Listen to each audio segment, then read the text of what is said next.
नमस्कार दोस्तों, क्या हाल चाल है सबके। और मेरे ख्याल से यूपी टेट का पेपर तो आप लोगों ने दे ही दिया है। 23 तारीख को जो हुआ है, बहुत बढ़िया पेपर आया हुआ था यार, फाड़ के रख दिया होगा आप लोगों ने तो एकदम, है ना। 2017 कंप्लीट हो गया भाई, मज़े हो गए आप लोगों के। चलिए खैर, बाकी थोड़ा सा मास्क उतार देता हूँ। अच्छा, थोड़ा सा मास्क वास्क हाँ आप लगा के रखें भैया, क्योंकि कोविड बहुत ज़्यादा फैल रहा है फिर से, है ना। थर्ड वेव आने वाली हो, वैसे इतना वो स्ट्रांग नहीं है जितना फर्स्ट और सेकंड वेव थी, लेकिन फिर भी सावधानी हटी तो दुर्घटना घटी, है ना। 2 गज की दूरी भैया, मास्क बहुत ज़रूरी, सैनिटाइजेशन करते रहें, ठीक है। ये मेरा मैं खुद कर रहा हूँ, देखो मैंने मास्क लगा रखा था, आप भी करें। देखो आज का जो हमारा टॉपिक है, टॉपिक ये है कि आज सुपर टेट का सिलेबस। अब सुपर टेट क्या है, ये सारी चीज़ें बताना ज़रूरी नहीं है, आप खुद इतना पढ़े लिखे हैं, आप एक भावी अध्यापक हैं, तो आप खुद ही समझ रहे हैं कि सुपर टेट क्या है। सुपर टेट का सिलेबस डिस्कशन है। सुपर टेट में किस चीज़ के सिलेबस का डिस्कशन करेंगे, तो क्या कंप्लीट सिलेबस का होगा डिस्कशन। तो भैया कंप्लीट सिलेबस का डिस्कशन नहीं है, मेरा जो सब्जेक्ट है इंफॉर्मेशन टेक्नोलॉजी या कंप्यूटर आप कह सकते हैं, मैं उसके सिलेबस का एक कंप्लीट डिस्कशन ब्रीफली करता हूं। बाकी आपको सारी वीडियोस टॉपिक वाइज मिलती रहेंगी नेक्स्ट। तो आइए शुरू करते हैं, ठीक है दोस्तों। देखो पहले तो बात कर लेते हैं भैया चैप्टर्स की, कि कितने चैप्टर इसमें पूछे जाते हैं। तो मैं मार्किंग कर देता हूं थोड़ा सा। पहला क्या है, देखो लिखा गया है शिक्षण कौशल विकास। आप देखें व्हाइट बोर्ड पर, शिक्षण कौशल विकास, ये पहला चैप्टर है आपका। इसके अंतर्गत देखो, कौशल का मतलब होता है भैया कुशलता, आप कितने कुशलपूर्ण हैं, अपनी बातों को आप बच्चों को कौन कौन से टॉपिक से रिलेट करके आप समझा पा रहे हैं, उसी चीज को कहते हैं शिक्षण कौशल विकास। मेरे ख्याल से आप लोगों ने ये चैप्टर तो जरूर पढ़ लिया होगा, ठीक है। दूसरी बात आते हैं, दूसरा चैप्टर कौन सा है। दूसरा चैप्टर है कक्षा शिक्षण तथा विद्यालय प्रबंधन में कंप्यूटर का योगदान, या इंफॉर्मेशन टेक्नोलॉजी का योगदान, या फिर आप कह सकते हैं कि सूचना तकनीकी का क्या रोल है, इसकी भूमिका क्या है, किसमें, कक्षा शिक्षण तथा विद्यालय प्रबंधन में। उसके बाद अगला जो आपका थर्ड चैप्टर है, वो थर्ड चैप्टर आपका क्या होगा, कंप्यूटर चैप्टर ही दिया गया है सीधा सा। उसके बाद फोर्थ चैप्टर क्या है, इंटरनेट है। और नेक्स्ट फिफ्थ चैप्टर है स्मार्टफोन, ठीक है। फोर्थ चैप्टर क्या है, इंटरनेट। फिफ्थ चैप्टर क्या दिया गया है, स्मार्टफोन। और उसके बाद सिक्स्थ चैप्टर है OER, पूरा नाम होता है ओपन एजुकेशन रिसोर्स, ठीक है, या एप्लीकेशंस आप कह सकते हैं। नेक्स्ट बात करें लास्ट, तो लास्ट चैप्टर आपका कौन सा है, ये सेवेंथ चैप्टर डिजिटल शिक्षण सामग्री के उपयोग की जानकारी, ठीक है। थोड़ा सा समझेंगे इस सारे चैप्टर्स को, हम एक बार ब्रीफली समझ लेते हैं कि इसमें कौन कौन सी चीजें पूछी जानी है, ठीक है। इधर देखें थोड़ा सा, तो शिक्षण कौशल विकास की बात करें तो भैया शिक्षण कौशल आप बच्चों को किस तरीके से समझाएंगे, ये मायने रखता है। पहला इसमें जो फर्स्ट पॉइंट है वो पाठ प्रस्तावना कौशल होता है।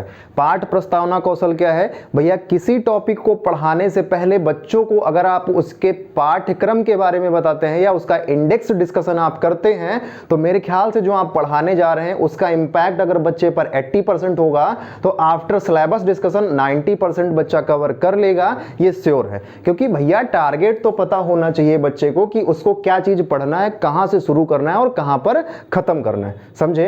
नेक्स्ट जो सेकंड चैप्टर है वो है इसी में देखेंगे सेकंड पॉइंट क्या है, उद्देश्य लेखन कौशल। भैया उद्देश्य को हम यहां कह सकते एम, ठीक है। मतलब कि आपका उद्देश्य बीएड या डीएलएड करने का क्या है, सरकारी मास्टर बनेंगे, है ना। बच्चा आपसे जो पढ़ रहा है वो क्यों पढ़ रहा है, उसका उद्देश्य क्या है, इस चीज को समझाना बच्चों को तो किसके अंतर्गत रखेंगे, उद्देश्य लेखन कौशल के अंतर्गत। तीसरा जो थर्ड पॉइंट इसके अंतर्गत है, थर्ड पॉइंट है प्रश्न कौशल या क्वेश्चनिंग कह सकते हैं आप इसको।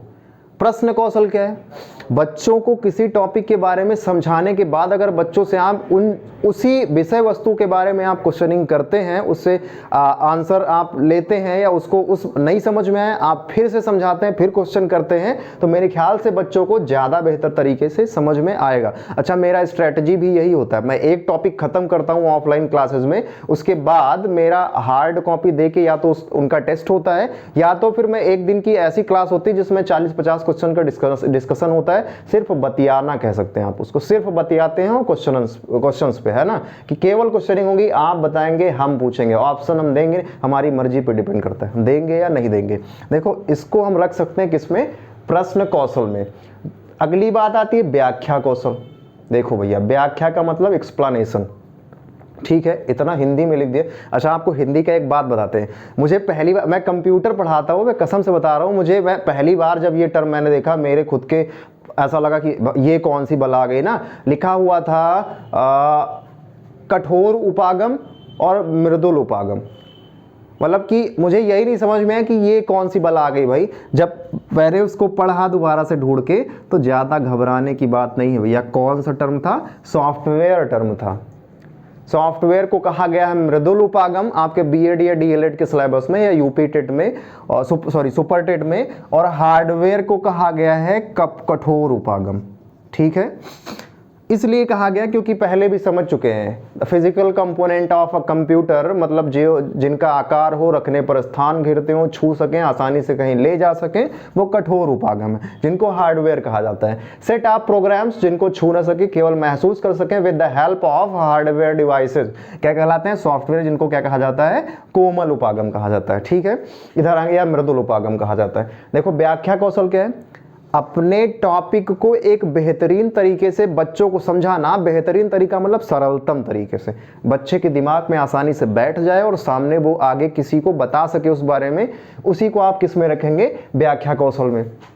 अगला इसके अंतर्गत जो टॉपिक है वो क्या है? दृष्टांत कौशल, ठीक है।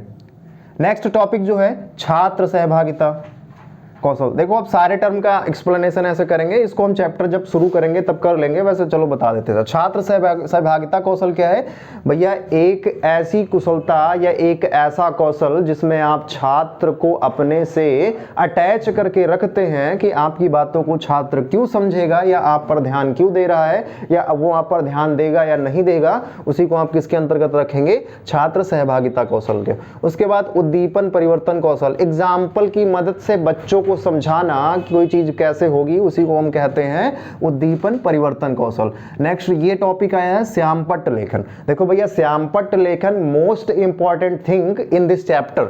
शिक्षण कौशल विकास में सबसे महत्वपूर्ण अगर कोई चीज, इसमें कोई टॉपिक है तो वो मैं जरूर कहना चाहूंगा, क्या है वो? श्यामपट्ट लेखन। आप कितने स्मार्ट हैं इस वजह से लोग आपको नहीं देखेंगे, मैं भी, अच्छा बहुत सारे लोग देख भी लेते हैं, वो अलग बात है। आपका कंटेंट श्यामपट्ट पर या श्वेतपट्ट पर कितना अच्छा लिखा हुआ है, इस चीज को लोग देखेंगे। जितना अच्छा प्रेजेंटेशन आप करेंगे उतने अच्छे कुशल अध्यापक आप माने जाएंगे। इसी को कहते हैं श्यामपट्ट लेखन कौशल। नेक्स्ट है भैया पुनरावृत्ति कौशल। अब पुनरावृत्ति कौशल क्या है भैया? इसको तो रिवीजन कहते हैं अंग्रेजी में, मतलब बच्चों को आप रिवीजन कराएंगे तो वो किसके अंतर्गत आएगा? पुनरावृत्ति कौशल के अंतर्गत आएगा, ठीक है। चलिए, सेकंड चैप्टर आपका जो यहाँ पे मैंने लिखा है, कक्षा शिक्षण तथा विद्यालय प्रबंधन में आईटी क्या होता है, इंफॉर्मेशन टेक्नोलॉजी क्या है। देखो, जब हम और आप 7th 8th में पढ़ते थे, तो जब हम फी सबमिट करने जाते थे, मेरे ख्याल से आप सब लोग गए होंगे, जो अभी भावी अध्यापक बनने वाले, तो वो तो पक्का गए होंगे, क्योंकि वो हमारी अवस्था से हमसे सीनियर होंगे। जूनियर हैं तो उनका तो थोड़ा सा, उनके में ये रोल, इनका रोल बहुत ज़्यादा है, जो अभी छोटे बच्चे पढ़ रहे हैं। आईटी पूरी तरह से डेवलप्ड हो गया है शिक्षण के सेक्टर में।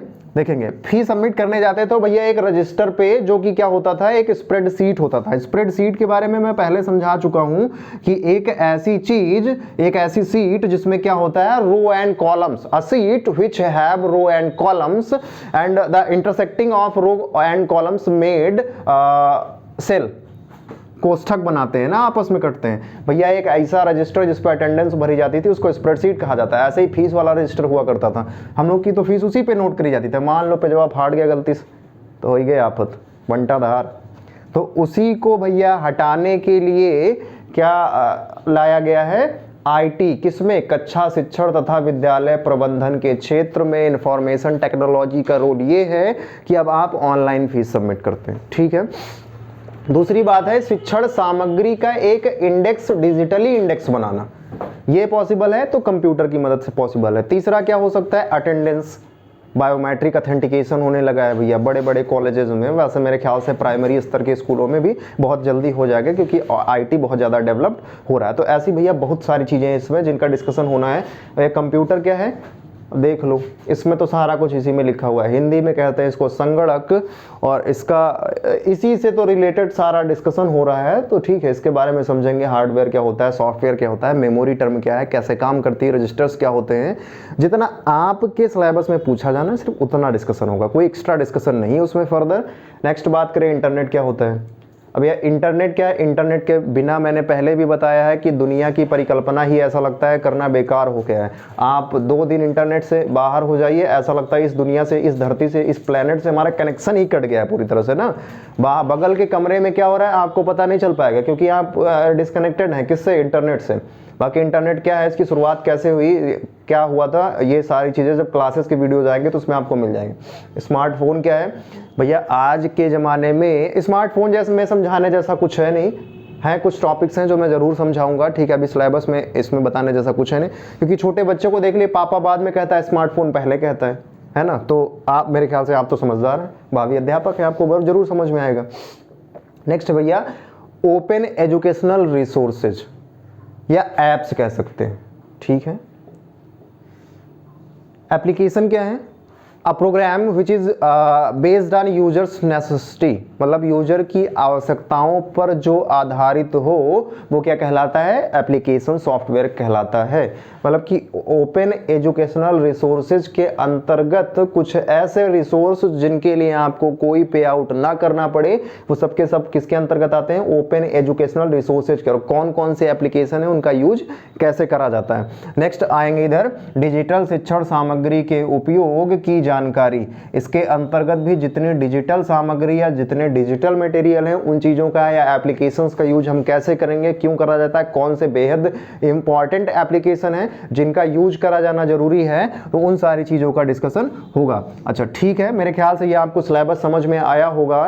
दूसरी बात करते हैं ये कि इसमें कितने नंबर आपको मिलेंगे। तो सिलेबस तो सबने देखा है भैया, 5 नंबर आपको मिलने हैं, बिल्कुल नहीं परेशान है। ये 5 नंबर जो आपको मिलेंगे ना, वो बिल्कुल फ्री के नंबर होंगे, ठीक है। बस आप ऐसे ही देखते रहिए, बाकी कोई दिक्कत नहीं है।